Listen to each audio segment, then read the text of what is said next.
Greetings, hello, and welcome back to another episode of Split Second, where we discuss violent crimes, those who perpetrate them, and the best way to escape or defend yourself from those violent crimes. Last time we brought you the case of Miss Hood and Mr. Brown. This week, we have a case that is practically the mirror image of that one. So let's not waste any time and dive right into a case that we call the Violent Vet.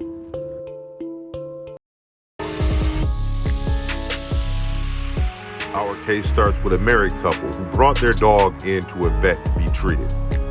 Since no charges were brought against either woman, their names were not released.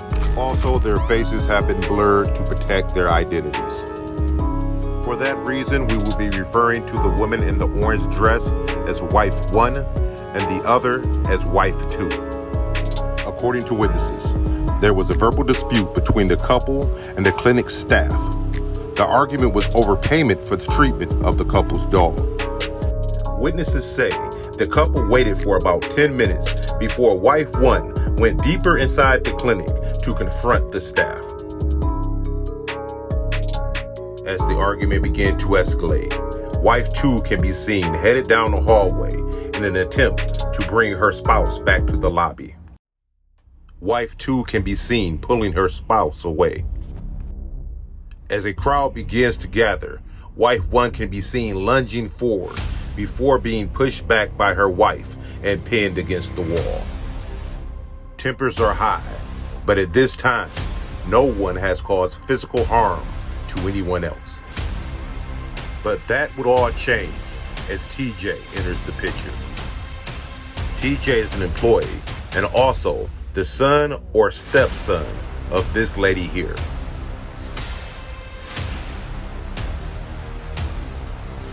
Watch TJ's body language as he comes in. His hands are on his hips, and at one point, he even cracks his knuckles before he crosses his arms. To me, it would appear that TJ is preparing for a fight. He is a ticking time bomb, ready to explode. While there are several people standing around, it would appear that only wife 2 is attempting to de-escalate the situation. A few of the employees look unfazed by the altercation. Just another day in the office. This lady is so unconcerned, she has her back turned to the action, leaning against the counter, totally unprepared for anything that may happen. If you choose not to get involved in these type of situations and can't leave the immediate area, you should at least be on high alert. Wife 2 does a good job of keeping her head. She stays between her spouse and the clinic staff and continues to try to de-escalate the situation, even attempting to usher her wife out of the door. Pay attention to TJ's actions here. He removes his gloves and then places himself between the door and the couple. And while wife 1's back is turned to him, he strikes. At this point, wife 1 has every right to defend herself. After throwing the sucker punch, TJ flees like a coward. Wife 1 retrieves her fallen bag, only to have TJ come in and try to knock it from her hand again.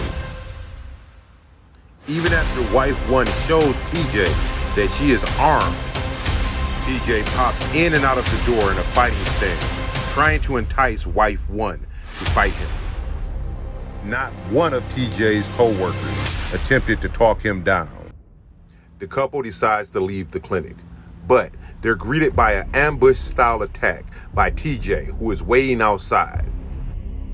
As we can see from this angle, TJ launches a traffic cone at wife 1 as she exits the building. Wife 2 steps to the front to confront TJ and is seen being drugged back into frame seconds later. We can see punches being thrown here by TJ. We can see a few of the clinic's employees step outside, but no one is trying to pull TJ off of the ladies. About 10 seconds into the brawl, wife 1 would pull her handgun and shoot TJ. Only now do the employees of the clinic decide to spring into action. Employees would rush back inside to call 911. EMS would arrive, but TJ would not survive his wounds.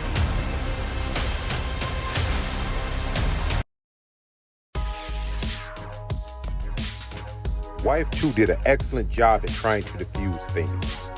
She did her best to put space between her wife and the staff, even stepping between them, acting as a barrier. Wife 1, despite getting off to a rocky start, showed some restraint and knowledge of the law. We see Wife 1 draw her weapon and load a round into the chamber. But when TJ runs away, she secures her weapon in her bag. I don't advise carrying with an empty chamber, but she was able to load her weapon and stop the threat effectively when she needed to. Before we get into the bad, I want you to hear from TJ's mom and see if her story lines up with what you just saw. 3 people, but there was one that was physically assaulting us, where I watched her take one of my coworkers who's 60 years old and slam her in a corner. And TJ stepped in to protect us. When he stepped in, he kind of bopped her upside her head because she was hitting us, and then he ran out the door. She asked her friend for her purse and for her gun, and then she cocked it. And TJ was outside and he was holding the door shut, and they both went after him to attack him. And so he grabbed her and she shot him. After watching the video several times, it appears that Miss Taylor's story doesn't line up with the events of that day. And a grand jury would agree. After seeing the video, they refused to indict. But what about Mrs. Tyler herself? The clip right after TJ throws the punch shows her being the aggressor. She comes forward pushing, trapping the couple between herself and her son. At this point, the couple was attempting to leave the clinic. Wife 2 has to push Miss Taylor back so her and her spouse can leave.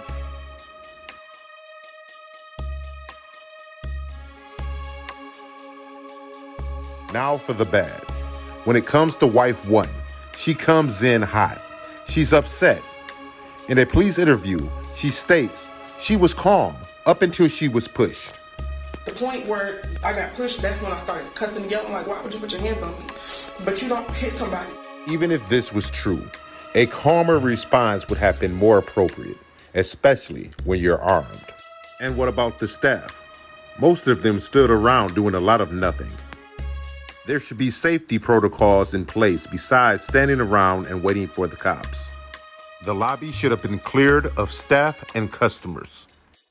Had this turned into an active shooter situation, there would have been more than just one deceased. Every workplace should have a plan for irate customers and employees.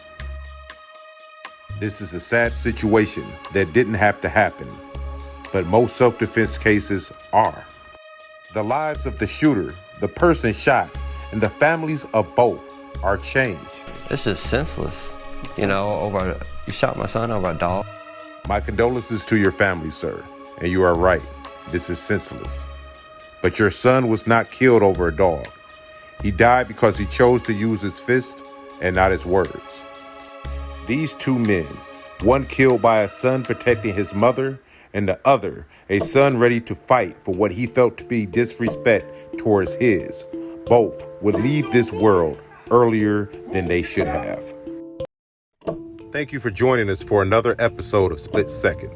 If you enjoy this type of content, please hit the like and subscribe button. We appreciate it.